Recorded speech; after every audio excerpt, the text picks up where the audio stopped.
Hello，大家好，歡迎嚟到 JY 鬼故事，我係 Justin。咁今集呢，就係呢聽眾投稿嗰一集，咁都係由新加坡嘅聽眾啦 Jason 提供嘅兩個故事，咁啊希望大家中意啦。咁好啦，如果大家睇完之後中意呢一集嘅呢，麻煩就要點讚啦、留言啦，同埋分享俾你嘅朋友。未訂閱嘅觀眾呢，記得要訂閱。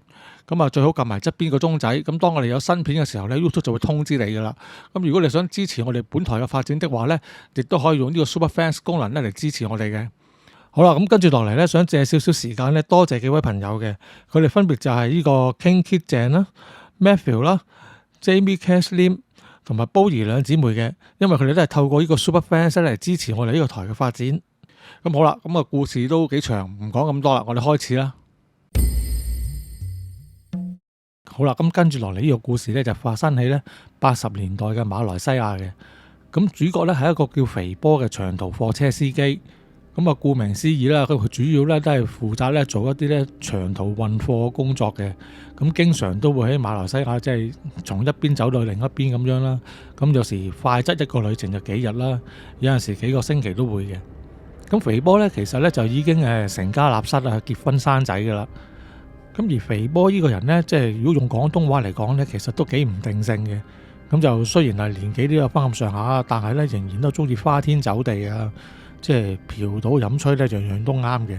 咁咧，其實咧，本來咧佢哋做嗰啲長途司機咧，啲公司咧係會俾翻一啲住宿費佢哋嘅。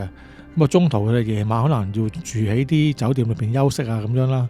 咁但係咧，肥波咧就為咗咧慳翻嗰少少錢咧，就經常咧自己將個車咧停埋一邊咧，咁就喺個車上面瞓覺。咁而攞咗人哋俾佢住酒店嗰啲錢咧，就走去花天酒地嘅。咁今次咧，肥波咧就接咗一份工作啦，就係由呢個柔佛咧送貨去到檳城嘅。咁啊，肥波咧就準時咧去到柔佛嗰個客嗰個屋企啦。咁去到嗰度之後咧，佢就開始同個客咧就喺度點貨啦，即係有幾多件嘢啊，裏邊係乜嘢啊，咁大家開始就清點起嚟。咁喺清點到差唔多8899嘅時候咧，咁啊肥波咧就發現咗一個咧有 A4 紙大細左右啦，咁啊幾寸厚嘅一個木箱。咁啲木望落去咧都係啲漆木啊，好似都幾名貴嘅，但係咧就鎖咗起嚟嘅。咁佢就問個客啦，咁呢個盒仔應該點樣記低啲嘢啊？咁佢就話：咁你寫低係個盒就得噶啦，因為咧嗰個鎖咧鎖住咗啊，我哋都冇鎖匙啊，即係而家都開唔到嘅。咁所以裏邊係咩咧，我都唔知道。咁所以阿肥波話：咁好啊，咁啊照做啦。咁佢又即係照樣咁樣寫低落個清單度啦。咁之後咧，當佢哋將所有貨物咧全部都大家點清咗一次之後咧，咁個客就喺個清單上面簽咗個名，咁就交收完畢。咁肥波咧就將啲嘢咧搬晒上去個車上邊。搬完之後咧，咁就佢就開始起程啦。咁由於因為點貨同埋搬貨咧都搞咗成朝早啊，咁啊肥波揸咗3-4個鐘頭車咧，其實已經到咗晏晝，即係食晏晝飯嘅時間啦。咁啊肥波咧求其咧將個車咧就停喺路邊嗰啲鋪頭仔度咧停低咗咧，就咁食咗個晏晝咁啊算啦。咁而當佢咧食完晏之後咧，咁啊突然之間咧就諗翻起嗰個漆木嗰個木箱，咁於是乎咧佢就開咗貨車放貨嗰個門啦，之後都係拎咗個木箱落嚟，咁啊跟住帶住佢咧就去翻去嗰個駕駛嗰個位度。咁由於咧肥波細個已經好貪玩噶啦，咁所以咧其實咧佢之前咧係跟人學過開鎖嘅，咁所以咧佢就揾咗2條嗰啲好幼嘅鐵片仔咧，咁啊喺個鎖度撩下咧，咁就係嗒一聲咧就俾佢開咗嗰個鎖。之後咧，佢開完之後咁啊，佢又好興奮啦。之後就即刻打開個盒，睇下裏邊究竟有啲乜喺度啦。之後佢一睇，發覺原來個盒裏邊咧，就有啲現金同埋有啲首飾喺度嘅。咁佢數一數之後咧，就發覺咧有萬幾蚊現金喺度。咁另外咧就有一對金耳環、一隻金額，之後同埋一條珠鏈嘅。咁啊，肥波估計嗰啲都幾值錢下嘅。咁之後肥波心裏邊就即係貪念就起咗啦，因為喺個貨單裏邊咧冇列明到嗰個箱裏邊係咩嚟噶嘛。咁所以即係話佢送貨之後咧，佢只要放翻低個箱咧，佢攞咗裏邊啲嘢咧就冇人知道嘅。所以咧肥波咧嗱聲咧就將啲錢啊同埋啲首飾咧就自己袋起嚟啦，之後就重新鎖翻住個盒，咁啊即係將佢擺翻落個車尾個貨箱裏邊咁啊算啦，之後就繼續開車啦。咁其實喺呢剎那咧，佢心裏邊咧已經諗緊咧無端端有一筆意外之財咧，應該點樣用佢好噶啦。咁啊到咗夜晚6點鐘左右啦，咁其實佢已經去到吉隆坡噶啦。咁之後肥波咧就揾個地方咧就泊好咗架車啦，之後咧佢就拎住頭先攞嗰啲錢咧就開始咧走去玩咯。咁啊首先咧就去啲商場度咧就即係做個揼骨沖涼啊嗰啲桑拿先啦。咁做完之後咧，就再去呢個餐廳度咧就食大餐。咁食完之後咧，就仲去夜總會裏邊咧就揾嗰啲舞小姐喎。咁結果咧，佢就揀咗個舞小姐同佢過夜啦。咁啊，到咗第二朝啦，咁啊肥波咧就自己一個人咧就喺酒店裏邊咧就扎醒咗。咁個舞小姐咧就已經唔喺度啦。咁之後肥波睇一睇個鐘，咦，發覺到都晏咗，瞓晏咗啦。咁所以咧佢嗱嗱聲咧收拾好啲嘢咧，咁啊即刻離開酒店啦。之後就翻去架車度繼續開車啦。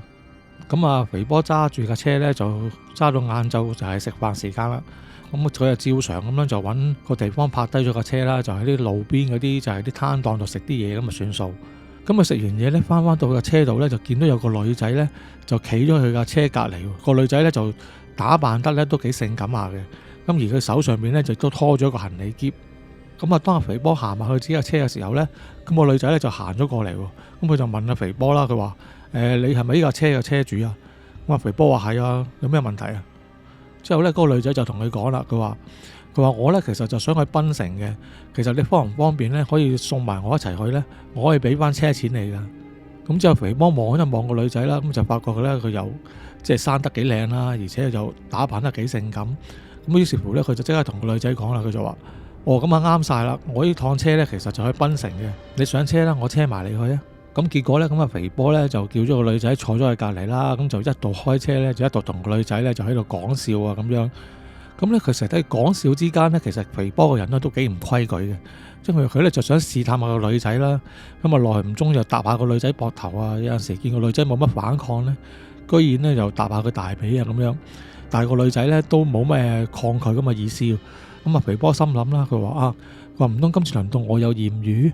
咁啊，跟住開車開到夜晚左右啦。咁啊，肥波就好似平常咁樣啦，就將個車咧就泊埋咗一邊。咁咧就冇去到揾酒店嘅。咁啊，同個女仔講：我哋今晚就喺度過夜啦。咁我而家去買啲嘢食翻嚟。你有冇問題啊？咁個女仔話冇問題啦。咁之後肥波咧就真係買咗好多嘢食翻嚟咧，就同個女仔咧喺度車度食喎。咁仲買埋啲啤酒喺度飲添。咁啊，當佢哋食飽飲醉之後咧，肥波咧就開始咧就借意親近嗰個女仔啦。咁個女仔咧其實就有啲即係有啲欲拒還迎咁嘅態度嘅，即係又唔係完全抗拒。咁之後肥波見咁樣咧，就拎咗嗰對即係佢啲箱裏邊偷翻嚟嗰個金耳環咧，同埋個金額，就話送俾嗰個女仔。咁之後咧個女仔一收到之後咧，就覺得好高興啦。咁結果咧就肥波同嗰個女仔咧就喺車上邊咧咁啊纏綿咗一晚啦。咁到第二朝咧，肥波又係唔願起身嘅。咁但係咧，佢覺得咧，自己好似俾啲太陽曬住，曬到個人咧好興咁樣。之後咧，佢又扎醒咗啦。點知一扎醒之後咧，就發覺自己咧就淨係着住條孖煙通。咁之後咧，一睇四周圍咧，原來自己咧就瞓咗喺個墳場裏邊。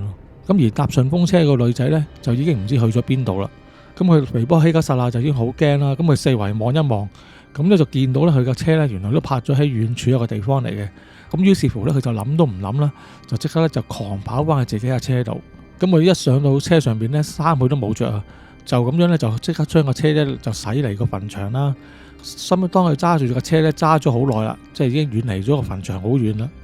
咁佢亦都睇一睇自己已經差唔多去到檳城郊區咁上下咧。咁嘅時候咧，佢先至咧慢慢咧攞啲替換嘅衫咧就着翻。咁啊，由於阿肥波因為咧就瞓晏咗，已經耽誤咗啲時間啦。咁因為咧佢要趕住咧喺12點之前咧就去到佢收貨嗰個客屋企嘅。咁所以咧佢就嗱嗱聲揸快啲個車啦。咁好彩咧，佢最收尾咧都可以喺12點前咧就將啲貨咧送到去收貨嗰客屋企。咁而收貨嗰個客咧，佢發覺咧就係一對咧好年老嘅夫妻嚟嘅。咁其實都有60-70歲噶啦。咁啊，肥波見到佢哋之後，咁就幫佢搬啲貨落車啦。跟住同佢哋即係點清好貨單裏邊嘅嘢啦。咁佢點完貨之後咧，見嗰兩個老人家年紀大，即係都唔忍心佢哋自己陣間要搬啲貨入去屋裏邊。咁所以肥波咧就自告奮勇咁樣咧，就幫佢哋咧就搬翻啲貨咧入去屋裏邊啦。咁而當阿肥波搬完之後咧，咁嗰兩個老人家咧，除咗俾咗佢應該要俾嘅運費之外咧，亦都俾咗幾多 tips 阿肥波嘅。之後佢哋見到肥波咧，即係搬到身水身汗啦，咁佢就攞咗啲汽水出嚟啊，俾肥波飲啦。咁啊，肥波呢個時候咧，本來上晝啊，俾佢已經嚇咗一大驚啦。之後啱啱入搬完嘢，咁其實個人咧都已經散晒噶啦。咁於是乎咧，佢就即係卻之不恭啦。咁就坐低喺度咧，咁就喺度飲下嘢啊，就同嗰兩個老人家傾下偈啦。之後咧，嗰個老人家咧講下咧，話嗰批貨咧，原來咧就係佢哋一個已經過咗身咧個女嘅遺物嚟嘅。咁啊，肥波一聽咧，心裏邊咧已經覺得有啲罩忌啦，因為佢自己作賊心虛啊嘛，佢就偷起咗人哋啲嘢啊嘛。咁之後個兩個老人家繼續講啦，咁就話佢個女咧就喺柔佛嗰邊咧，早2年咧因為感情問題啊，咁啊輕生啊離開咗。咁而家咧收尾搞完一大輪咧，而家先至請人咧就將佢喺嗰邊嗰啲即係遺物咧就再搬翻去佢哋個老家咁樣。咁講下講下咧，兩個老人家咧都即係喊起上嚟啦。咁之後肥波即刻就安慰下嗰兩個老人家啦，叫佢哋唔好咁傷心啦。咁而就喺呢個時候咧，肥波咧就見到佢哋咧喺梳化邊嗰啲茶幾上邊咧就有張全家福。咁佢望一望張相啦，咁就發覺咧除咗嗰兩個老人家之外咧，就係另外有一個女仔。咁而嗰個女仔咧竟然就係琴日搭佢順風車，收尾咧就消失咗，唔見咗嗰個女仔嚟嘅。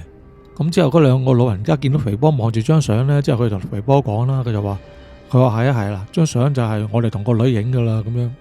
之後肥波一聽到咁講咧，即刻嚇到咧就即刻飆冷汗，佢即刻話唔得啦，我有啲緊要事要做啊，要走先啦。咁啊嗱嗱聲離開咗間屋啦。咁之後咧，肥波咧就好驚咁樣走翻上自己嘅車度啦。咁啊即刻開車離開咗嗰兩個老人家個屋企啦。咁啊到離開咗已經某一段距離之後啦，佢就揾個地方咧停低咗架車。因為其實咧嗰陣時佢已經知道自己琴日撞鬼嘅啦。咁所以咧佢就手震震咁樣咧，就自己攞咗包煙出嚟咧，就點咗喺啲煙喺度食啦。咁佢就諗啦，死啦，咁點算呢？呢次真係撞鬼喎。咁就喺呢個時候咧，佢就諗翻起咧，喺檳城嗰邊咧，佢有個二叔嘅咧，就喺嗰度住嘅。咁因為佢二叔咧之前咧就喺墳場度咧做嗰啲作工嘅。咁另外咧就都後生嘅時候亦都學過法。咁所以咧佢就諗住佢嗰個二叔就即係見慣呢靈異事件啦。咁就嗱嗱聲打個電話俾佢二叔先啦。之後知道佢二叔喺屋企嘅時候咧，咁就即刻揸車去佢二叔嗰度咧，就即係揾佢幫手啦。咁肥波咧就將成件事咧1、5、10咧就講晒俾佢二叔聽。但係當中咧就冇講到佢咧就偷咗人哋嘢嗰個部分。咁之後咧個二叔就擰下頭啦，就話肥波真係即係你都係心術不正噶啦，如果唔係都唔會俾隻鬼咁樣纏住你啦。佢話而家咁嘅情況，照計應該你攞啲嘢走去拜下咧，應該就冇事嘅。咁啊肥波就死啦，佢話唔知個女仔喺邊嘅。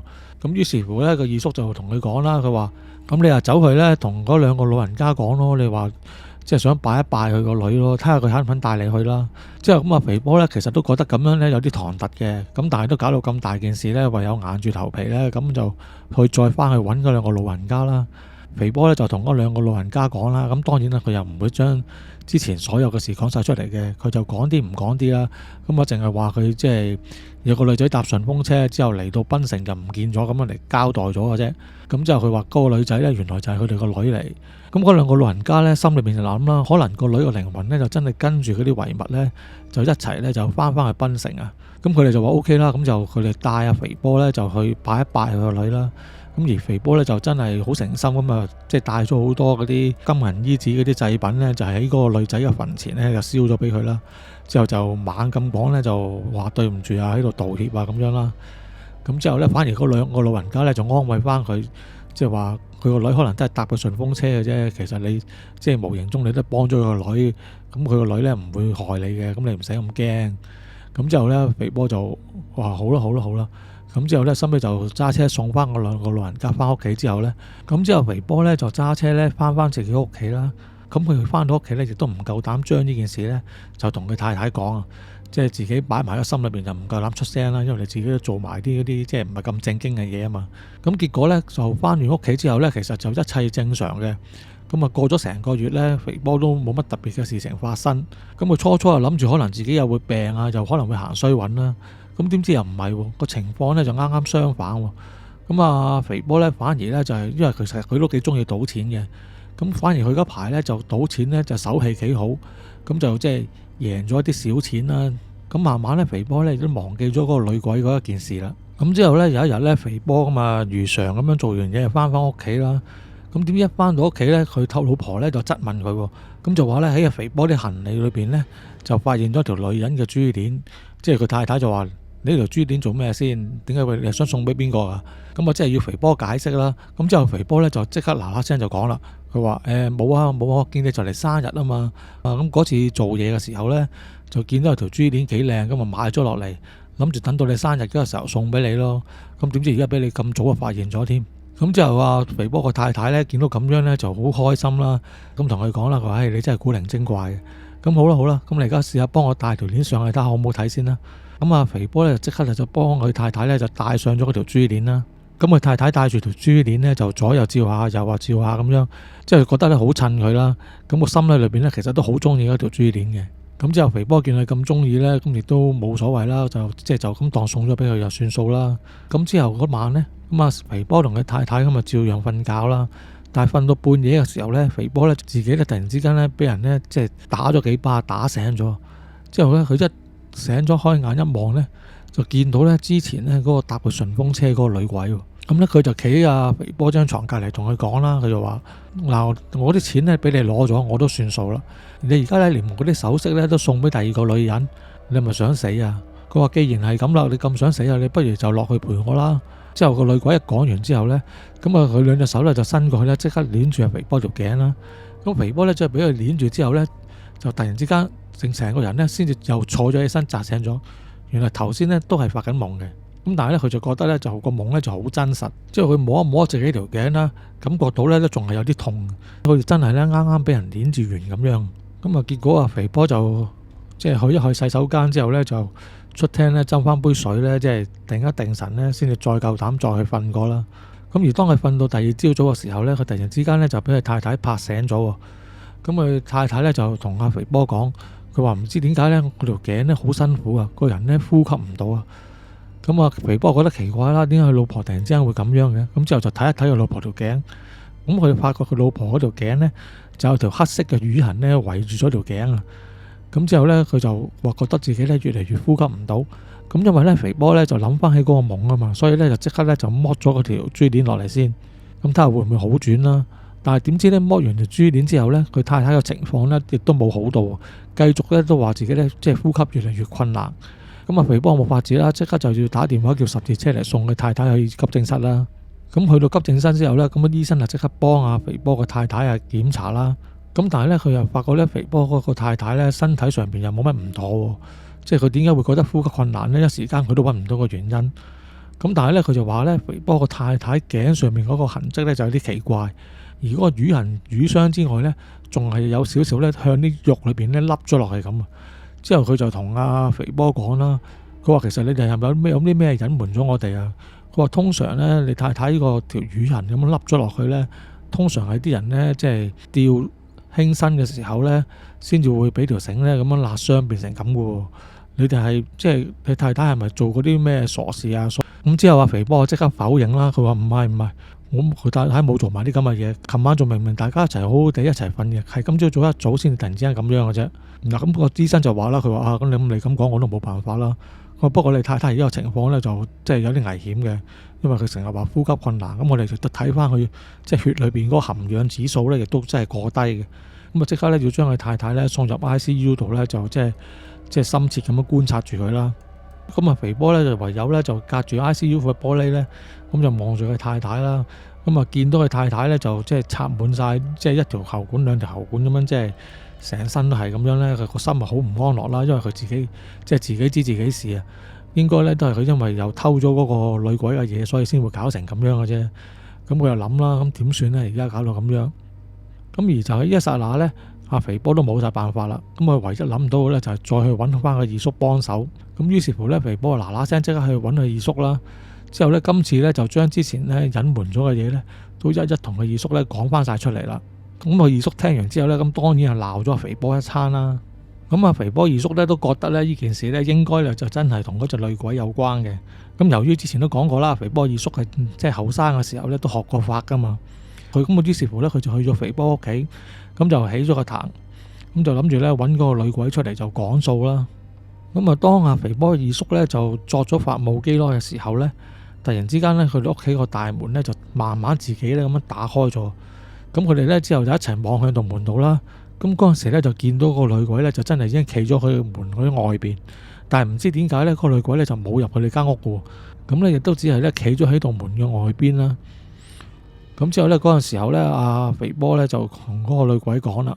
咁之後呢，佢二叔就話啦，見到咁嘅情況呢，就嗱嗱聲呢就叫肥波跪低同嗰個女鬼叩頭認錯啦。嗰個二叔啊同個女鬼講啦，佢話嗱，我哋而家燒翻啲嘢俾你，咁樣如果你接受肥波嘅道歉呢，咁你就自己消失啦。咁點知呢，嗰個女鬼呢就繼續都係企咗喺嗰度，就冇消失到。咁即係話佢呢，即係佢冇原諒阿肥波啦。咁之後阿肥波二叔呢都已經開始有啲覺得難搞噶啦。咁佢之後就問啦，佢話：咁你而家又唔肯走，咁你有咩要求啊？咁但係嗰陣時呢個女鬼呢亦都繼續係冇出聲，只係呢就慢慢舉起隻手呢就指住呢阿肥波嗰個廳嗰度呢，佢同佢老婆嗰張結婚相。咁之後阿肥波二叔呢就即刻知道咩事啦。咁啊跟住同嗰個女鬼講啦，佢就話：嗱，咁我明你意思啦。咁係咪如果而家同你做嗰場冥婚呢，你就可以放過肥波太太先？咁之後呢，嗰個女鬼呢就岌頭啊。咁之後阿二叔就話：我幫你唔係唔得，但係你應承我2個條件。咁而家第一件事呢，首先你就要放過肥波嘅太太，即係等佢平安無事好翻先。咁另外呢，喺阿肥波呢有生之年呢，你都唔好再出現嚟騷擾佢同埋佢啲屋企人。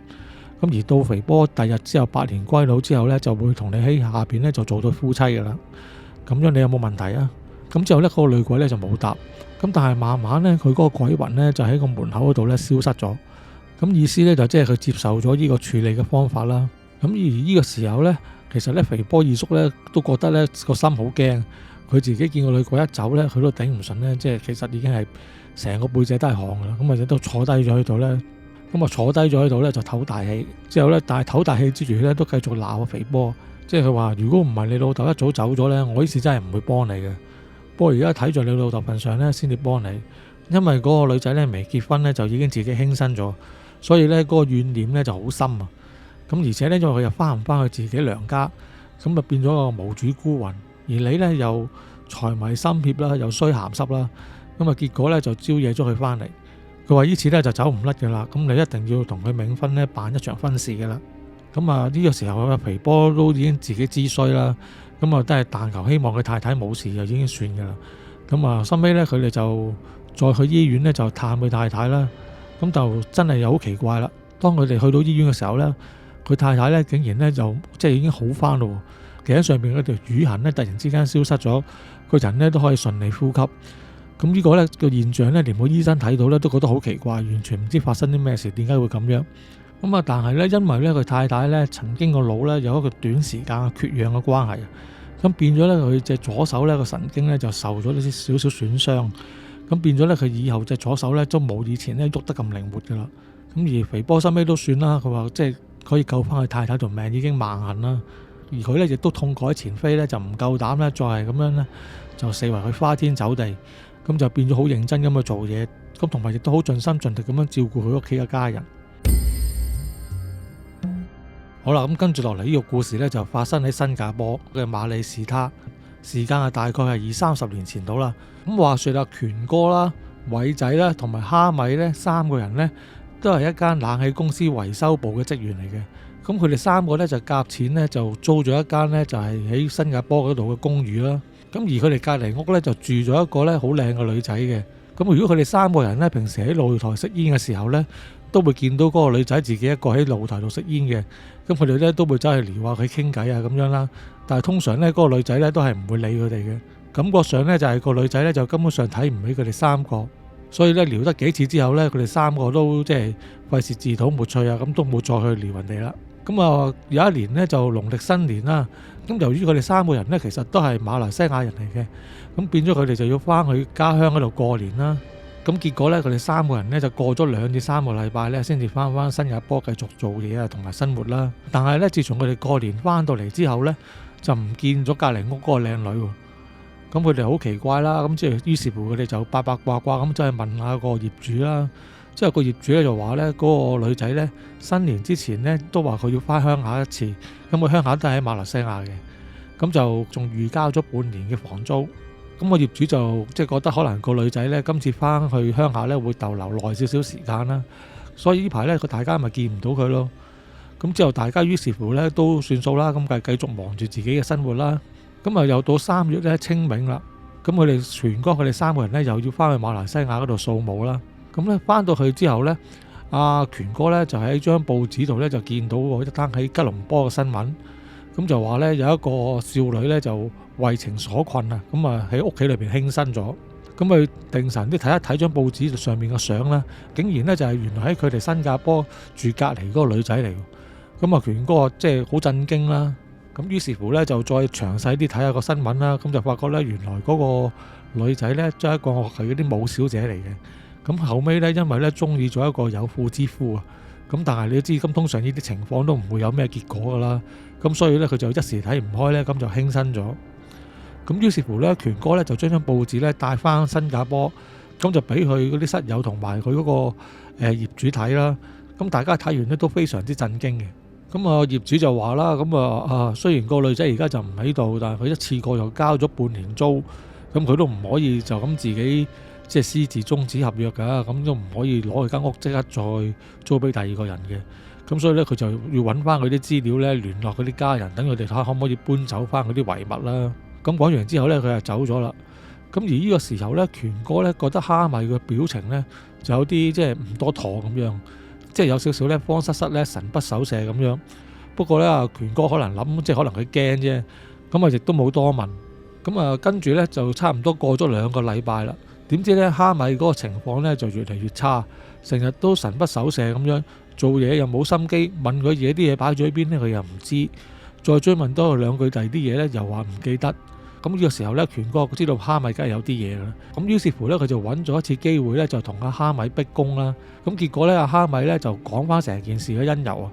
原來咧佢之前因為佢個人咧就衰爛賭啊，咁啊欠咗一身賭債。咁結果咧收尾咧佢就俾人追得緊嘅時候咧，就唯有咧由露台嗰度咧就擒過去隔離屋，即係嗰個女仔間屋裏邊啊。咁啊結果啊偷咗個女仔一隻錶。咁啊攞隻錶咧就變賣咗之後咧，就攞啲錢去還咗賭債。咁所以咧，當阿蝦米知道個女仔死咗之後咧，個心啊自然即係作賊心虛，又驚起上嚟啦。咁啊之後阿權哥同阿偉仔2個人咧都鬧阿蝦米噶啦，即係話即係你咁嘅嘢都做，你明明即係有份正當職業，你走去做賊，你嗱嗱聲將隻錶快啲還翻俾人，擺翻人屋企裏邊啦。咁之後咧阿蝦米就講啦，佢話冇啦，隻錶賣咗佢啦，即係買唔翻噶啦。咁買個第2隻翻嚟得唔得啊？咁之後阿權哥佢哋又話呢啲即係唔知嘅喎，唔係我哋一廂情願話咁就可以嘅喎，即係要個事主 OK 先得㗎。咁之後咧，由於其實嗰個年代咧，佢哋都好興玩碟仙嘅。咁於是乎咧，就揾咗一日咧，佢哋3個人啊，即係權哥佢哋3個就夠膽死咧，就真係喺露台度咧就爬過去隔離嗰個女仔間屋裏邊。之後咧，佢哋就喺佢間屋度咧就玩碟仙啊。希望就請到佢翻嚟啊！咁結果咧，真係開始咗冇耐咧，就真係請到個女仔上嚟喎。咁之後咧，咁佢哋將成件事啊同個女仔講啦，即係講晒對唔住啊，咁樣問佢肯唔肯原諒佢哋啦。咁就收尾咧，即係個碟仙都喐得好快啊！即係指下咁啊，有好多説話同佢哋講。咁佢就話咧，即係個女仔啊，就同佢哋講佢話，即係偷錶呢件事咧，佢可以唔計較，但係咧佢哋咧就要幫佢辦2件事。咁樣咧就可以一筆勾銷。咁2件事係咩呢？咁其中第一件呢，就係將佢床頭呢一張同一個男人嘅合照，加上佢床頭櫃上邊一啲即係同嗰個男人往來嘅書信呢，就揾個盒袋起佢，之後就送翻去老家屋企裏邊間房度。咁另外呢，就要將呢嗰隻錶呢變賣咗嗰啲錢呢，就要將佢俾咗佢嗰個喺鄉下度嘅媽媽。咁佢哋3個人即係諗住可以，咁啊難得嗰個靈體肯原諒佢哋啦。咁當然就即係話好啦，應承咗佢啦，一照辦啦會。咁之後咧應承完之後咧，咁啊請走咗佢啦。咁就結果咧就即係諗住件事都總係有個解決辦法啦。而家咁後尾咧就揾咗一次咧放假嘅機會啊。咁啊權哥咧就叫阿蝦米咧即刻咧就將佢哋之前咧喺佢間房度攞走咗嗰啲相啊同埋書信咧，就連埋隻錶同等價錢嘅錢呢，就一齊拎翻去佢個鄉下，即係個女仔嘅鄉下啦，俾佢嘅媽咪啦。咁於是乎呢，蝦米呢就照做啦。咁啊帶住嗰啲嘢呢，就翻去吉隆坡嗰個女仔嘅屋企啦。咁由於蝦米呢，佢係搭嗰啲長途巴士呢去吉隆坡嘅。咁咧佢收尾呢就落咗車之後呢，咁呢佢就發覺呢唔見咗呢嗰袋呢嗰個女人嘅遺物喎。咁佢又唔知點算啦。咁啊即刻去打電話去巴士公司嗰個總部嗰度啦，即係問下佢哋會唔會有人執到啦。咁點知呢？巴士公司佢哋揾咗好耐呢，都話冇啊，即係啲司機睇過晒呢，都冇發現佢講嗰樣嘢。咁佢一時間又唔知點算啦，於是打電話俾阿偉仔啦。之後偉仔聽完就話：佢話咁都冇辦法噶咯，你唔見都唔見咗，咁你變唔翻出嚟嘅喎，咁你唯有你吉翻就嚟算啦。咁而嗰陣時咧，蝦米咧亦都咧個心裏邊咧就又有啲貪心啊，就將諗住咧，既然係咁樣啦，橫掂都唔還啲遺物啦，咁就不如連嗰啲即係隻錶賣咗嗰啲錢都唔好俾翻佢媽咪啦，咁啊就咁翻新加坡算數咯。咁之後咧，咁蝦米咧就搭翻車咧，咁啊翻新加坡啦。咁啊，當佢翻到新加坡之後咧，阿權哥就即刻已經問佢啦。咁喂，你件事搞成點啊？咁啊，蝦米啊含糊其辭咁樣即係講啦，即係話我都搞掂啦，搞掂晒啦。咁之後權哥都即係都放翻心落嚟啦。咁就話你真係以後都唔好做啲咁嘅事啊！即係講完之後咧，咁就當冇咗件事啦。咁啊，大家繼續做嘢啦。咁但係咧，就由嗰陣時開始咧，即係到翻新加坡開始啊，阿蝦米咧就成日都會發噩夢，就係發夢咧嗰個即係佢隔離屋嗰個女仔啊，就變咗女鬼咧，好猙獰咁樣咧，就即係鬧佢啦。而且咧有陣時咧，就算唔係瞓覺咧，喺半夜嘅時候咧，都會喺自己露台嗰度外邊啊，聽到有人嗌佢嘅聲，即係嗌阿蝦米個名啊。咁啊，搞到蝦米個人咧，即係精神狀況咧就好差。即係日日翻工咧都係黑晒眼圈啊，冇嚟精神啊，神不守舍咁樣。咁呢個時候咧，其實阿權哥咧就都覺得有啲唔妥嘅，但係心諗其實咁啲嘢就照嗰個女鬼即係講嘅嘢咁照咗去做啦。咁冇理由仲有手尾跟㗎。咁可能阿蝦米又唔知因咩事，係咪又再賭錢，所以又爭人錢啦。咁所以阿權哥又揾次機會又問佢啦，喂，你係咪又賭錢又剩啊，又輸咗啊？之後又要問人借錢啊？之後阿蝦米話冇。我都應承咗你哋，我都再冇賭好耐啦。咁之後咁啊，權哥見咁樣都算啦，就唔好逼得佢太緊啦。咁而呢件事呢，係因為得蝦米呢同阿偉知道嘅啫嘛，權哥係唔知嘅嘛。點知有一次呢，偉仔呢就話識咗個朋友啊，就話係佢學過法嘅。咁佢就話呢，應該呢就可以幫佢哋呢，即係搞掂到呢個女鬼。咁但係呢，問題呢就係要佢哋呢去個女鬼間屋度呢玩多一次碟仙，即係招多嗰個女鬼上嚟一次。咁啊，嗰度趁機會咧，先至可以對付佢嘅。咁好啦，咁結果咧就佢哋揾一日咧，又知道阿權哥唔會去屋企噶啦。咁變咗就偉仔啦，就蝦米啦，同埋佢嗰個朋友啦，即係識法術嗰個啦。咁啊一齊爬個露台咧，又去咗嗰個女仔間屋個屋企裏邊。咁今次咧，佢哋咧就係得阿偉仔同阿蝦米兩個玩碟仙嘅啫。咁嗰個即係識道術嗰個朋友咧，咁就喺側邊睇住。咁佢唔知點解咧，今次咧。請咗好耐都請唔到嗰個女仔上嚟，到請到上嚟之後呢，隻碟呢就好奇怪，佢呢就即係唔係就咁慢慢咁喐，係不停呢喺度即係喺度打圈，做咗好用力咁樣，即係好似有個人發緊脾氣，捉住佢哋隻手咁樣，即係感覺到呢，佢係直情係嗰個勁度呢，係連張紙都就係俾嗰個碟磨穿咁滯。咁呢個時候呢，偉仔啊同阿蝦米都好驚啦。咁點知咧？佢嗰個朋友咧就氣定神閒咁樣，即刻就攞咗塊黃簿出嚟，上面寫咗好多嗰啲符咒喺度嘅。咁啊，一手冚落去個碟仙同埋啲碟仙紙度啦。之後就叫阿偉仔同阿蝦米縮翻隻手出嚟。之後佢就成包咁樣咧，好似捉住咗啲嘢咁咧，就包埋晒一堆。之後咧就拎晒成包嘢咧，就去佢哋附近呢一棵樹嘅樹底下邊咧，就燒咗佢。咁啊，同偉仔佢哋講，咁就話冇事噶啦。而家我已經幫你哋消滅咗個女鬼噶啦。你哋以後都唔使再擔心噶啦。咁啊，自從搞咗呢個法事之後呢，咁呢阿蝦米呢就真係變翻正常喎。夜晚呢就再冇發惡夢，亦都聽唔到有人再叫佢個名啦。咁佢又諗住哦，呢次應該 OK 啦，應該即係話消滅咗嗰個女鬼就冇事啦。咁就喺後尾過咗幾個月之後呢，有一次呢，佢哋放假，咁就得阿偉仔同蝦米呢兩個呢一齊翻去馬來西亞度玩嘅。咁就喺呢個時候呢，佢哋竟然呢就發生咗個車禍。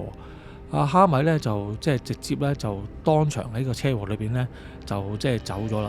咁而阿偉仔咧亦都隻腳咧就受咗重傷，搞到收尾咧就要截肢。咁啊收尾阿權哥知道咁大件事啊，即刻翻咗去馬來西亞度就問，即係探佢哋睇下咩發生咩事啦。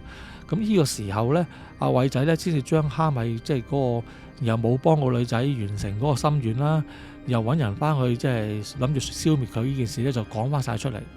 即係話權哥一聽就即係話吓，即係你兩個有冇搞錯，做埋啲咁嘅嘢，即係已經好唔高興噶啦。咁但係收尾見但係都冇計啦。咁一個又死咗，咁一個又即係而家搞成咁，咁都即係好難再怪責佢哋啦。咁但係咧，阿偉仔咧仲係驚。咁阿偉仔係同阿權哥講啦，佢話係啊，都唔知係咪真係嗰個女鬼有嘢。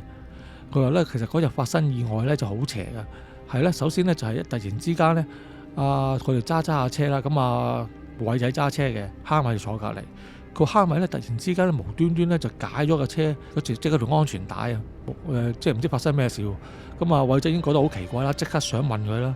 咁而就喺佢想問佢嗰一剎那咧，突然之間咧發覺咧有個女仔咧就衝出馬路啊！咁偉仔諗住就踩煞掣啦。咁點知咧就發覺咧嗰個煞掣咧突然之間失咗靈啊！即係停唔到車。咁佢冇計啦，唯有即刻扭軚就即係駛向另外一邊啦。咁其實當時嚟講咧，佢話係親眼見到咧，其實只不過係一條即係鏟上膊一個空地嚟嘅，冇嘢嘅。咁應該其實都即係 OK 嘅。但係點知咧，當佢架車一駛到上去嘅時候咧，突然之間咧眼前邊咧就出現咗一棵樹。咁結果架車咧就撞落咗棵樹度。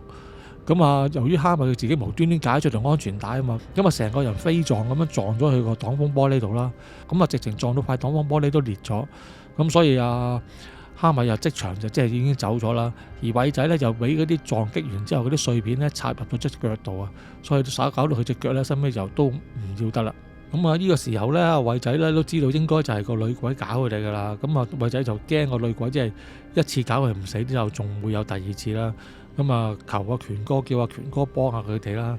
咁權哥即係見到佢哋咁樣，即係你而家再鬧佢都唔係啦。咁就即係唯有想盡辦法，即係幫佢一次嘅啫。咁由於咧，其實呢度講漏咗嘅，之前咧嗰個女鬼咧喺即係玩碟仙嗰一次咧，其實就俾咗佢鄉下一個地址權哥佢哋嘅。咁所以咧，權哥咧今次咧就帶咗啲錢，咁諗住去翻嗰個女仔喺吉隆坡嗰個家鄉嗰度咧，就即係去拜下佢咁樣，咁睇下佢肯唔肯原諒偉仔啦。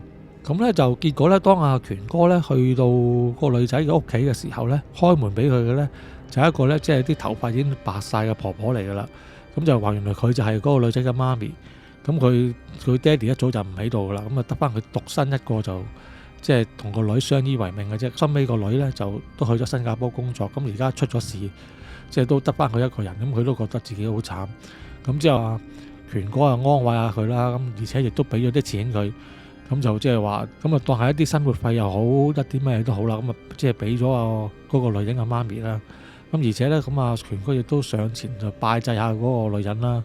咁就喺度佢就念念有詞就話，即係其實即係而家都偉仔同蝦米都有應得嘅報應啦，希望你就高抬貴手，就唔好再搞偉仔啦。咁權哥收尾咧就佢即係都想去睇一睇嗰個女仔佢自己間房啦。咁婆婆就帶佢去睇啦。咁入到去咧就發覺咧佢嗰張相啦，即係佢同嗰個男人影嗰張相啦，同埋嗰啲書信咧就喺佢床頭嗰度嚟。咁就權哥覺得好奇怪啦，呢啲蝦米唔係一早唔見咗嘅咩？咁於是乎佢就問嗰個女仔嘅媽媽啦，之後嗰個即係個婆婆啦，咁就同佢講，佢話佢都唔知道啊。因為咧1個月前到啦，咁突然之間有一日咧有人敲門，咁佢開門咧點知發覺就冇人，咁但係咧就有呢張相啦，同埋一沓嗰啲咁嘅書信喺度。咁結果佢諗住可能係個女嘅朋友嚟到，即係俾翻啲遺物佢啦，咁所以咧佢就即係拎咗入屋，咁擺翻好佢啦。咁呢個時候咧，權哥心裏邊都知道咩事啊，咁都唔出聲咧，點頭咁好啦咁樣。之後咧佢講完之後咧，咁就幫阿婆咧做咗啲即係少少修補啦，即係間屋嗰啲嘢。咁就之後就走咗。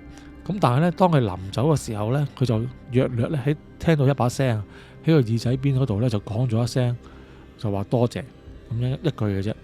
咁之後權哥就即係轉身望一望啦，咁樣就發覺冇人啦。當然之後咧，點知咁啱咧，佢就望到咧，就係當時嗰個女仔一張相掛咗喺個牆度嗰啲相。咁佢就諗，可能係嗰個女仔即係顯靈同佢講咗呢句説話啦。咁後尾咧，權哥咧辦完晒所有呢啲事之後咧，咁就翻新加坡啦。咁之後就聯絡翻阿偉仔啦，就同佢講，即係幫佢拜嗰個女鬼啦。咁就同埋即係種種跡象都話翻俾佢聽。咁應該就個女鬼唔會再纏住佢，叫佢自己咧就即係放心啦。不過真係以後就即係要好好地做人啦咁樣。咁如果故事咧就嚟到呢度咧，咁亦都結束啦。好啦，嗱咁今次嘅故事就嚟到呢度，我哋下次再傾過啦。拜拜。